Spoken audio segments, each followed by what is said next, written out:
Dear students, SPPI online class में आपका स्वागत है। मैं श्याम सुंदर कुमार आप लोगों के बीच बायोलॉजी का क्लास लेकर उपस्थित हूं। आज मैं आप लोगों के बीच नियंत्रण और समन्वय अध्याय के महत्वपूर्ण वस्तुनिष्ठ प्रश्नों पर बात करेंगे, जिसका आने वाले बोर्ड एग्जाम में पूछे जाने की अधिक संभावना है। आज की क्लास का शुरुआत करें इससे पहले हमारा आप लोगों से अनुरोध है कि चैनल को सब्सक्राइब करें, और यदि हमारा वीडियो क्लास आपको अच्छा लगे तो वीडियो को लाइक ज़रूर करें और अपने फ्रेंड्स के साथ भी इसे शेयर करें, ताकि अधिक से अधिक छात्र इसका लाभ ले सकें। तो आइए हम क्लास की शुरुआत करते हैं। क्वेश्चन नंबर 1 है, निम्नलिखित में से कौन सा पादप हार्मोन है? ऑप्शन ए है इंसुलिन, ऑप्शन बी है थायरॉक्सिन, ऑप्शन सी है एस्ट्रोजन, ऑप्शन डी है साइटोकाइनिन। मैं आपको बता दूं, मुख्य पादप हार्मोन जो हैं वह इस प्रकार हैं: auxin, gibberellin, cytokinin, abscisic acid, ethylene. तो आप समझ गए होंगे जो इसका जो सही जवाब होगा वो सही जवाब ऑप्शन डी है, साइटोकाइनिन। क्वेश्चन नंबर 2 है, दो तंत्रिका कोशिका के मध्य खाली स्थान को कहते हैं? ऑप्शन ए है द्रुमिका, ऑप्शन बी है सिनेप्स, ऑप्शन सी है एक्सॉन और ऑप्शन डी है आवेग। दो तंत्रिका कोशिका जो होता है जहाँ पर एक न्यूरॉन्स का एक्सॉन और दूसरे न्यूरॉन्स का डेंटाइस मिलते हैं, उस स्थान को सिनेप्स कहते हैं। इसका सही जवाब ऑप्शन बी सिनेप्स होगा। क्वेश्चन नंबर 3 है, मस्तिष्क उत्तरदायी है? ऑप्शन ए है सोचने के लिए, और यहाँ पर आप गलती कर सकते हैं। जैसे ही आपने पढ़ेंगे मस्तिष्क का काम तो सोचने का ही होता है, तो आप गलती कर जाएंगे, क्योंकि इसके आगे के जो ऑप्शन है वो भी सही है। क्योंकि ऑप्शन बी है हृदय स्पंदन के लिए, ऑप्शन सी है शरीर का संतुलन बनाने के लिए, और ऑप्शन डी है इनमें सभी।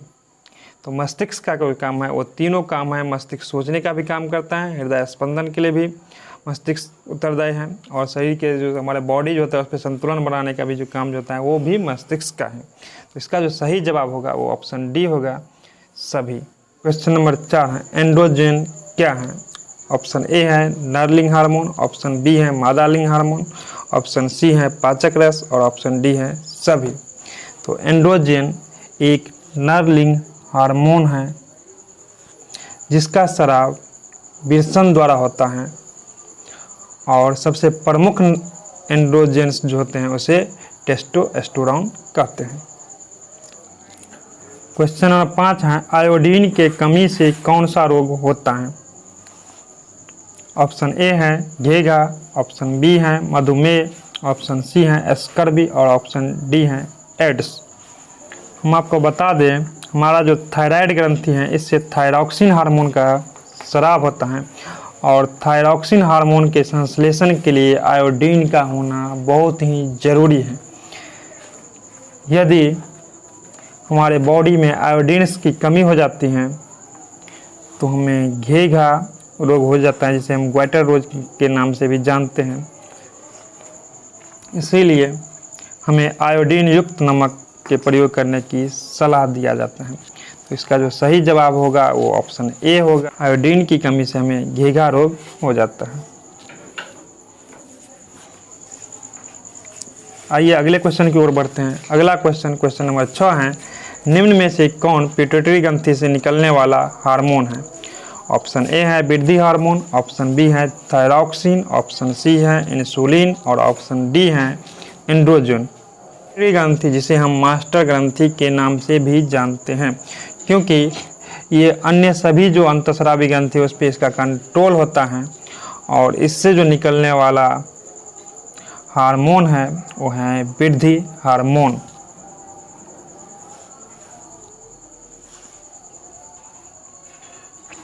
वह तंत्रिका तंत्र के रचनात्मक और क्रियात्मक इकाई को क्या कहते हैं? तो तंत्रिका तंत्र का जो रचनात्मक और क्रियात्मक इकाई होता है उसे न्यूरॉन कहते हैं। क्वेश्चन नंबर 8 है, किसे रासायनिक दूत कहा जाता है? ऑप्शन ए है उद्दीपन, ऑप्शन बी है पाचक रस, ऑप्शन सी है हार्मोन, और ऑप्शन डी है आवेग। तो रासायनिक दूत हार्मोन को कहते हैं। हार्मोन जो है एक विशेष प्रकार का कार्बनिक यौगिक है जिसका स्राव हमारे शरीर के अंतःस्रावी ग्रंथियों में होता है तथा इसकी बहुत कम मात्रा ही हमारे शरीर में बहुत बड़ा प्रभाव ला देता है। इसी कारण से इसे हम रासायनिक दूध के नाम से भी जानते हैं। क्वेश्चन नंबर 9 है, इंसुलिन की कमी से होता है। ऑप्शन ए है घेघा, ऑप्शन बी है बौनापन, ऑप्शन सी है मधुमेह और ऑप्शन डी है इनमें से कोई नहीं। इंसुलिन हमारे रक्त में ग्लूकोज की मात्रा को घटा देता है तथा यकृत एवं पेशियों में ग्लाइकोजेन की मात्रा को ये बढ़ा देता है। यदि हमारे शरीर में इंसुलिन की कमी हो जाती है तो हमारे रक्त में शर्करा का स्तर बढ़ जाता है और जिससे जो हमारे शरीर में तकलीफ होता है, में रोग उत्पन्न होता है, उसे हम मधुमेह या डायबिटीज रोग के नाम से जानते हैं। तो इसका जो सही जवाब होगा वो ऑप्शन सी डायबिटीज यानी कि मधुमेह रोग होगा। तो क्वेश्चन नंबर 10 है, ऑक्जिन है। ऑप्शन ए है एक हार्मोन, ऑप्शन बी है वसा, ऑप्शन सी है एंजाइम और ऑप्शन डी है कार्बोहाइड्रेट। तो ऑक्जिन जो है एक हार्मोन है और यह जो है एक पादप हार्मोन है, ये आपको हम पहले भी बता चुके हैं। क्वेश्चन नंबर 11 है, मनुष्य के शरीर की सबसे बड़ी ग्रंथि है। तो हमारा जो शरीर है इसकी सबसे बड़ी ग्रंथि का नाम लीवर, जिसे हम यकृत के नाम से भी जानते हैं। क्वेश्चन नंबर 12 है, पत्तियों का मुरझाना किस हार्मोन के कारण होता है। ऑप्शन ए है ऑक्जिन, ऑप्शन बी है जिबरेलिन्स, ऑप्शन सी है साइटोकाइनिन और ऑप्शन डी है एब्सिसिक अम्ल। तो पत्तियों का जो मुरझाने का काम है वो एब्सिसिक अम्ल के कारण से होता है। इसे हम वृद्धि रोधक हार्मोन के नाम से भी जानते हैं,